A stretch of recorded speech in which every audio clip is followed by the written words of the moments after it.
Welcome to our lesson about multi-mates. Let's begin by activating the Mate tool. Let's click on this icon to activate multi-mate mode.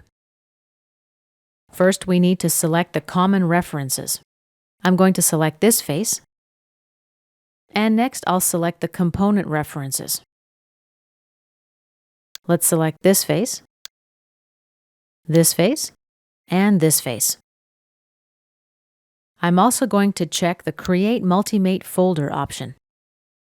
Let's click OK. Let's do the same with the rings on the other side. We'll select this face, and then for our component faces, the red ring, the yellow ring, and the green ring. However, for this instance, let's uncheck the Create Multi-Mate folder and click Accept. Let's cancel out of the Mate tool. Now let's see how our mates look in the Feature Manager design tree. Here I can simply right-click on the Multi-Mates folder and select Edit. And let's cancel out of Concentric 1. For the last three mates, where the Multi-Mate folder option was unchecked, SolidWorks created regular concentric mates.